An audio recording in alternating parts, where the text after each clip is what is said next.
everybody. Welcome to English 229 Gothic Literature, and my name is Lillian Ruiz. I'm the instructor for the class. This happens to be my living room, by the way, and I know this is a very odd way for us to meet. We probably are having the most unusual semester of our lives. Can tell you that this is a class I usually teach in person, so if you aren't necessarily accustomed to online classes, I can understand how strange this might feel to you. It feels a little strange to me as well.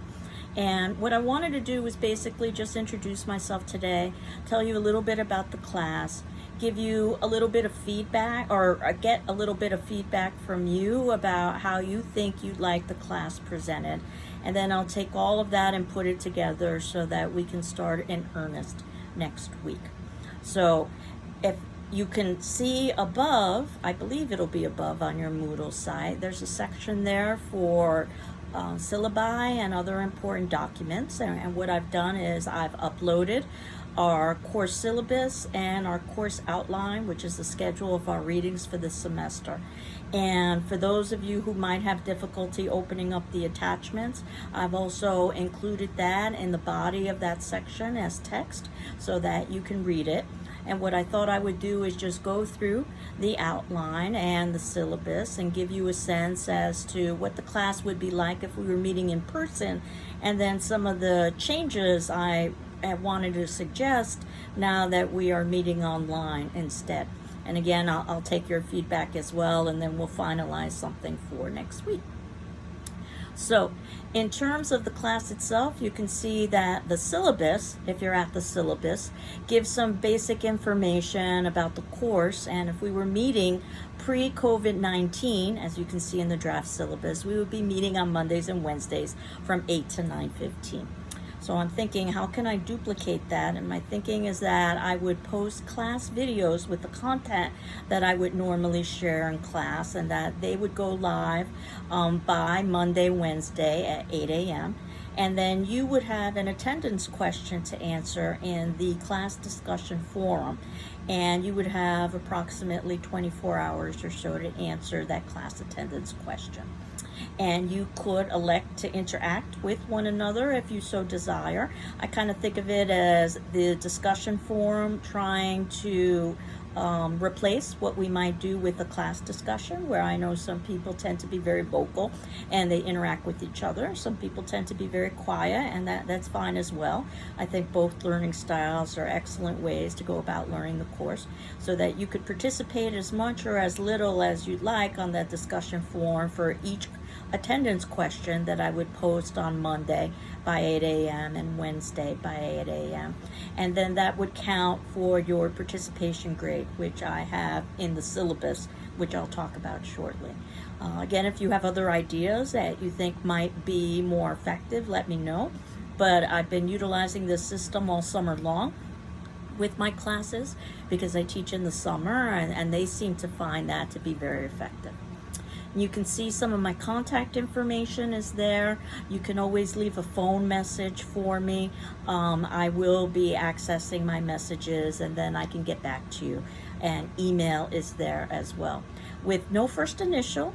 And one of the reasons why is because I'm starting my 28th year at GCC. It's hard to believe. And when I first began at GCC, there was no email. So you can tell how long somebody's been on the campus based on whether or not they use a first initial with their email. But my email address is simply my surname, ruiz@gcc.mass.edu. And then you can see on the syllabus that I've got a list of our textbooks, which you can get through the GCC bookstore. Many of these texts are texts that you can find online as public access. And what I will be doing is posting some links for these texts as I find them. You can use whatever edition you would like, so you don't have to buy editions from the GCC bookstore. You can utilize whatever edition you may already own, or you can utilize an edition that you purchase elsewhere. And as I indicated, I'm going to try to provide links for as much as I can so that you can access that online. Though I personally prefer having paper copies because I think that it's easier to annotate, but that's just my personal preference. And you can see that our course description is that this is a critical and analytic study of the Gothic tradition in both classic and modern supernatural literature, with some attention to film. So one of the ways we'll be beginning next week is trying to define first what Gothic is, what supernatural is, and also the idea of how texts that may not necessarily be considered to be academic in nature can be studied from an academic perspective.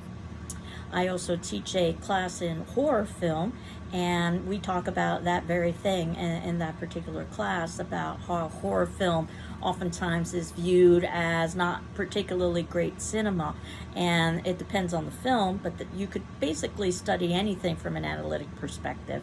I also teach media and popular culture classes where we study basically all kinds of popular media and use an academic lens. So I do a little bit of everything. I also teach some public speaking classes too. So just to give you an idea, a little bit of my background. And to continue on with the course description, students examine the significance of the supernatural horror tale in its larger literary, social, and cultural context.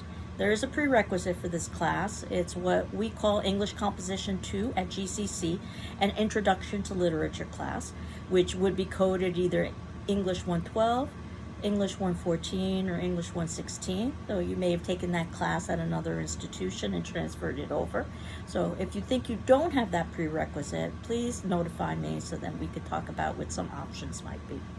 And basically, this class offers a general introduction to the content and techniques of Gothic literature through the examination of representative short stories, novels, and films. And this course emphasizes critical thinking, critical reading, critical writing, one of those buzzwords in education, lots of critical, not as in criticism, but more as in asking questions, analyzing, interpreting. Or what I always joke about, that I believe toddlers do this very well. They're continually filled with questions, and perhaps the most common question is why. And I would say perhaps that's really what college is about. It's about asking why. And maybe that's the difference between college and high school, where high school might be more about learning the what, and college is more about trying to determine the what. So under student learning outcomes as to what you should be able to achieve in this class after completing the course: to appreciate the study of the supernatural horror tale as enjoyable, significant, and relevant. To become familiar with the major works in the Gothic tradition. To examine the major themes and characteristics of the genre.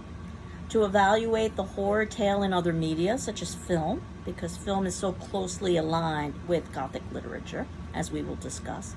And to improve oral and written communication skills, which is probably true of every class at GCC.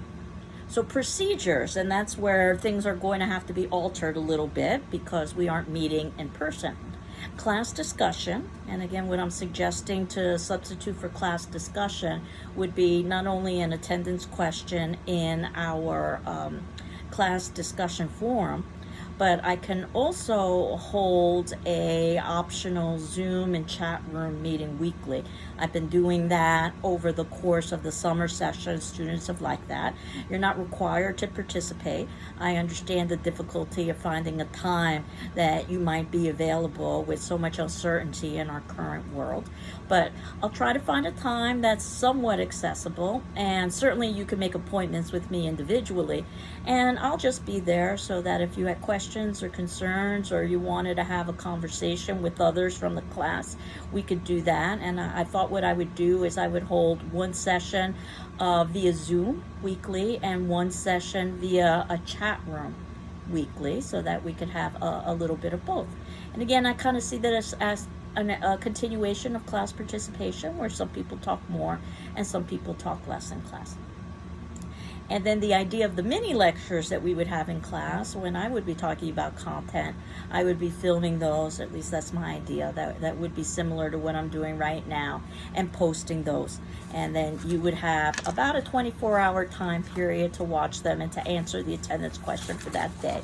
But I want to be flexible. I'm usually flexible with deadlines, so if any of you are my former students, you know that. But particularly during these uncertain times, I want to be flexible. So if you can't make a deadline, do not panic. Just ask for additional time and I'll be happy to give it to you. So the course requirements, there's a good amount of reading. So basically, as an upper level English class, you can expect that. You want to complete all the reading and writing assignments by the due date as much as possible. We'll have 2 formal papers due over the course of the semester. One due approximately mid-semester. I view that as sort of the learning exercise for how to write a paper. And then one due towards the ending of the semester. And the first paper towards the middle of the semester, I'll give you sample topics, but you're free to create your own with the earlier set of readings that we would have done. I'm thinking something in the area of about 4 to 5 pages, but as long or as short as it needs to be. Not a research paper, not where you are going and gathering other information from what others have said about the text we're reading, but your own thoughts and observations. That's known as a critical paper. Though if you have your heart set on a research paper, again, I want to try to be flexible. So certainly we can discuss that. But actually a research paper requires a little bit more than just gathering what other people have said. You still have to supply your own content. And for that first paper, everybody has the option of revising it for a higher grade. So once I evaluate it for grammar and mechanics and also content and assign a letter grade and return that back to you, if you're content with your grade, you're done. But if you wanted to rewrite it for a higher grade, you could do so. And you would have up until the ending of the semester in order to submit that. Because again, I see that first paper sort of a learning exercise. The second paper would be very similar in that it would be a critical paper in response to one of the later texts in the semester, approximately 4 to 5 pages, but as long or as short as you think it needs to be. Because it's due at the ending of the semester, you probably wouldn't have time to revise it. Notice I said probably because there have been instances where occasionally a student has submitted in a paper early enough and has been able to convince me that a revision would be to their learning benefit. But basically the way I see it is that the first paper is your opportunity to learn how to write a paper and revise, and then your second paper would be the paper in which you're utilizing those particular skills. So we'll talk a little bit more about papers as the semester progresses. As you can see in the syllabus, if you're reading along, in addition to 2 papers in the course requirements section, you will also be submitting periodic journal entries discussing your reactions to the readings. And I have a long section entitled Journal where that's discussed in further detail. Basically, I think of the journals as a kind of reading response and informal response to each of the major texts that we're reading. And they would be approximately a page or so, but as long or as short as you would like it to be. It's very informal, so I grade it on an informal checkmark scale rather than a letter scale. So a plus would be excellent, check plus good, check satisfactory, and so forth. And you'll have a good number of journals over the course of the semester dealing with each of the major texts that we're going to be discussing. So by the ending of the semester, you would have written a total of 7 journals. So I think of the journals as a way to kind of encourage you to keep up with the reading and also to put together thoughts and reflections you have based on what you have posted in the discussion forum and what you've read from your fellow classmates in the discussion forum, because that basically is the class experience. What you hear from me in the videos, what we might converse about in the chat rooms and Zoom sessions, and any other ideas or thoughts. In fact, you might even be able to try out some suggested paper topics in one of your journals and get some feedback from me. So basically, the journals are a way for you to do some regular informal writing about the text. And then the papers, excuse me, you can probably hear my phone in the background there, but I'm just going to ignore it and continue going. That's one of the difficulties when ultimately we are teaching from home rather than teaching from a traditional classroom. But basically what you can see is that in addition to the formal papers and in addition to the journals, there also is a final examination. And what I would normally do with the final exam in an in-person class is have it be open book, open notes. That translates very nicely for an online situation, because I can post your final, which would be an essay exam of several questions, and you get to choose from within those questions. And I would give you, let's say, something like a 24-hour period to respond to those questions, and then you could submit that into me. And again, you can use any outside resources that you would like. So that's my thinking in terms of the final examination. Again, if you've got other ideas as to how to proceed, please let me know. But basically, in terms of the grading of the class, and I'm going to skip all the way to the ending of the syllabus, the major components for the course are 10% for participation, which again I think we can do with our class discussion forum, and I think we can do with optional Zooms, and we can do with optional chat rooms. 15% journal, which you should be able to do fairly easily by writing a journal, submitting that into me. I'm going to ask that you submit that to my email, and then what I will do is return it back to you with some comments from me on your grade, and that'll be going on throughout the course of the semester. Essay number 1 or paper number 1, 25%, and that would be basically, the journals are worth 15%. Essay number 1, 25%. So basically what you would be doing is handing in your first paper about mid-semester. That would be 25% of your grade. And again, you could rewrite it for a higher grade, and the first grade disappears. 25% for essay number 2. So that would be the second essay that you would submit at the very ending of the semester. And again, it's not likely you would have a chance to rewrite it, but it's possible. And then 25% that final examination, the essay exam, that's open book and open notes. So you can see that the class can pretty much proceed in terms of the assignments in the way it normally would have if we had been meeting in person. So there's a section on the syllabus about the Institutional Services Disability Statement that I wanted to read to you, that Greenfield Community College values inclusion and equal access to its programs and activities, and is committed to fostering an environment of respect and full participation. Our goal is to create aspects of the instruction or design of this course that result, or I should say, our goal is to create learning environments that are equitable, inclusive, and welcoming. If there are aspects of the instruction or design of this course that result in barriers to your learning, then please, or your inclusion, or your accurate assessment or achievement, please notify the instructor as soon as possible. And if you are a student with a disability and you may need reasonable accommodations, please contact the Office of Disability Services as soon as possible to discuss your needs and options. You can see there's a website there as well as a phone number there as well. Again, I'm very well aware that this might not necessarily be the preferred mode for instruction for you, and I'm the first to admit this is not the preferred mode of instruction for me, but I'm sure that one way or another we'll be able to find a way to duplicate what we would have done in class. So the journals, as you can see, there's an entire section there on journals, that the guidelines are informal. I will perhaps occasionally present a question or a problem that you could discuss, but I pretty much leave it open to reflect whatever relevant thoughts or questions, and sometimes the questions are more important than the answers, that you have about the readings. And late work can lower your grade by 1 full grade unless you've made other arrangements with me. So in other words, please ask for an extension, and I'll be very happy to give it to you. Attendance, obviously we're not meeting in person, but as I said, I thought that the response to each of those posted classes with the attendance question could basically make up for the attendance.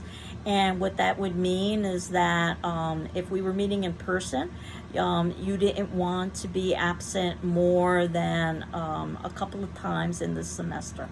So absences and tardiness will be negatively reflected in your participation grade. Well, each case is different. Anything more than 2 absences could lower your grade.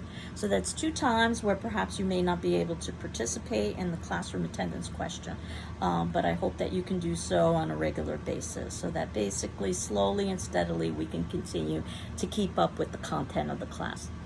Consultations. Certainly you can make an appointment with me, and if we do decide to have a chat room and we do decide to have a Zoom room, then you can also consult with me during that. Papers, in that section you can see that it basically talks a little bit about the formatting of the paper, double space typed 1-inch borders, so forth. I'll give suggested paper topics over the course of the semester, but you're also free to create your own paper topics, so that's something that you can think about as the semester progresses. And then again, as I indicated, the grading scale, I'm going to skip the plagiarism section for now. 10% participation, 15% all of your journals, 25% essay 1, 25% essay 2, 25% the final examination. And then if you were looking at the documents that I attached, there's a document entitled Course Outline. And that's the outline for the class that we would have been following if we were meeting in person. And again, I would like to post videos during those particular dates. So you can basically think of this as a class that for every Monday and Wednesday, we would have some content and you would have an attendance question, unless we decide as a class as a whole that there's a better way to proceed. Do know that dates and assignments may be subject to change, and that reading assignments should be read before the dates indicated. We're reading a good number of novels. It's ideal if you could have the novel read in its entirety by the first class that I've assigned that novel, but I will be spending multiple classes talking about each of the texts.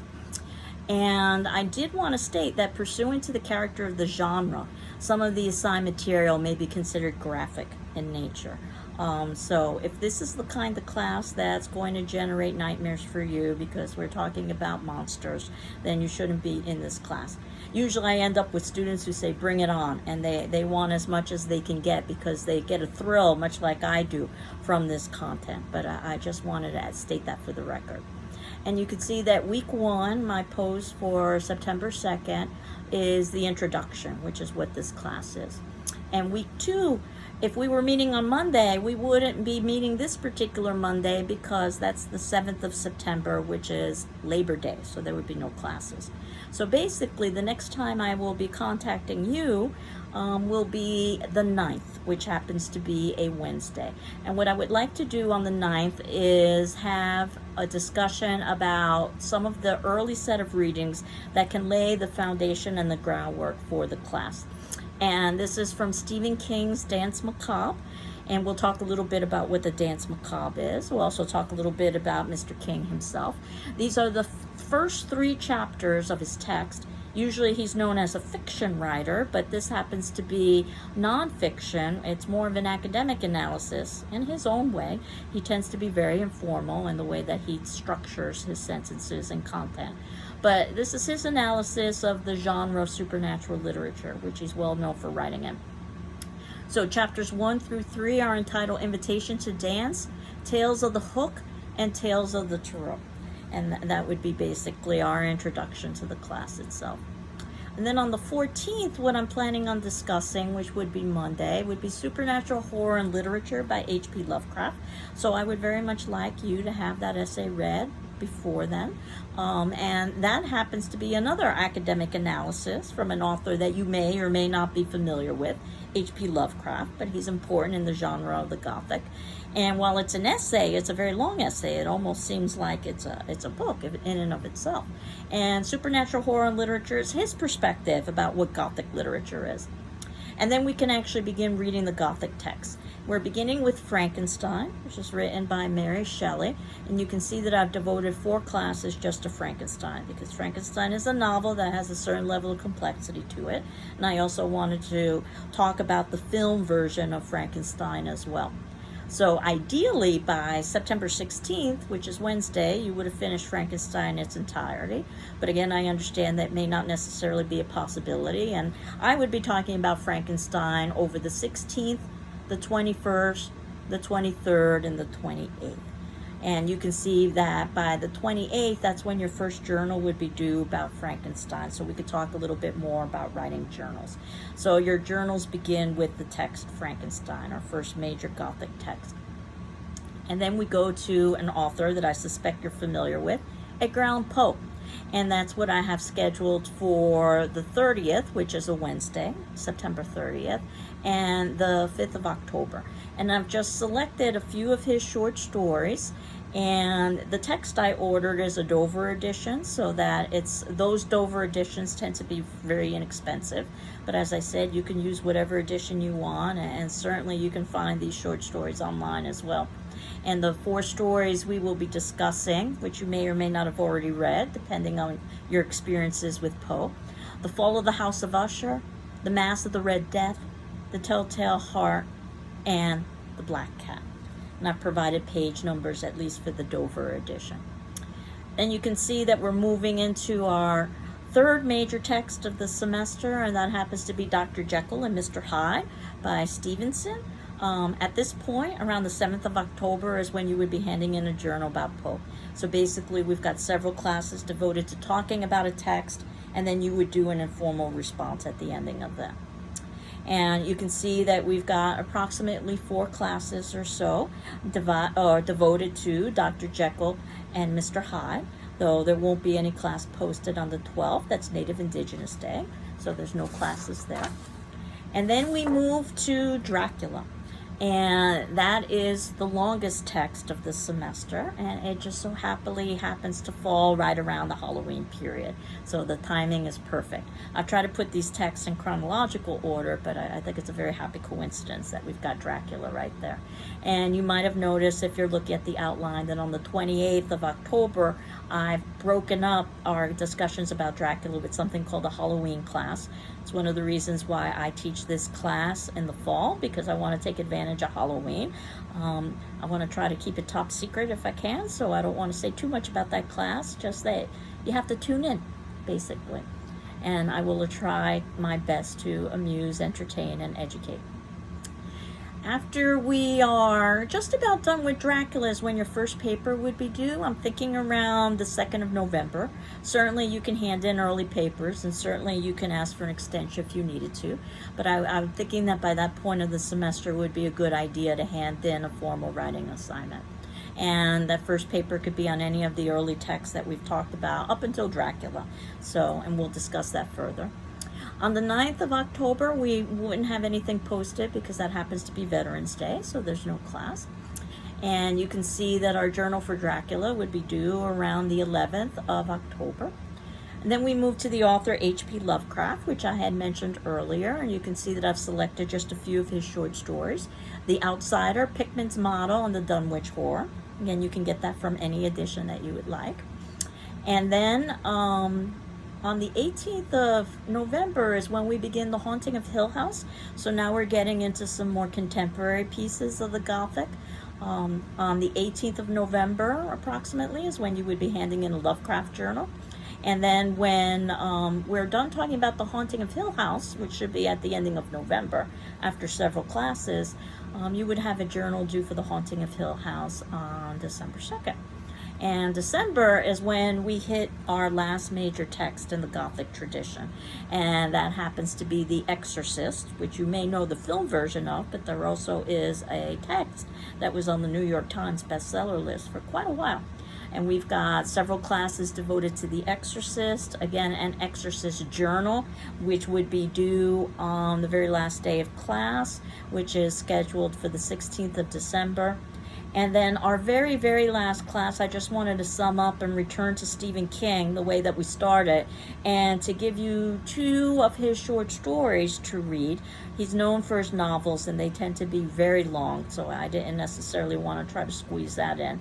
I don't have a journal assigned for that last class for Stephen King, but as I will discuss as we get a little bit closer to the ending, if you wanted a little bit of extra credit, you could always hand in a journal on Stephen King's short stories. I only assigned 2, Jerusalem's Lot and One for the Road, just to give you an idea of what his fiction writing style is like. And then our final exam, which according to the schedule published by GCC, for our Monday, Wednesday, 8 to 9:15 class, if we were meeting in person, would be Monday, December 21st, 8 a.m. So I'm thinking that I will post the final on Monday, December 21st at 8 a.m. And then you've got approximately 24 hours in order to submit that. And that would also be the date in which you would hand in your second paper. So that gives you pretty much an overview of what the class would have been like pre-COVID and some of my ideas during COVID. And again, if you've got any particular suggestions or ideas of how to present the formatting of this class differently, please let me know with my email address, Ruiz, R-U-I-Z, @gcc.mass.edu. And then what I will do next week is I will post a syllabus that is no longer a pre-COVID syllabus, but is our syllabus for the class. And the content won't change. It's just a question of trying to determine the mode of delivery. So thank you for listening. And for today's attendance question, if we were meeting in person, we would have some introductions. So I thought that could be our attendance question for today on our class discussion forum. So again, you should be able to see that in the Moodle section, where you've got sections posted for things like the syllabus and the course outline. And that would be due 24 hours from now. So that would be Thursday, September 3rd by 8 a.m. And I thought that today's attendance question could be that you briefly introduce yourself to the class. Feel free to upload videos and pictures, though that's not required, but at least to give your classmates a sense of who you are and anything that you felt comfortable with sharing. So we've got a sense of who is in our virtual class, and then we can proceed in earnest next week. So I hope you're doing well. I'm doing well, and I look forward to this semester. Take care. Bye-bye.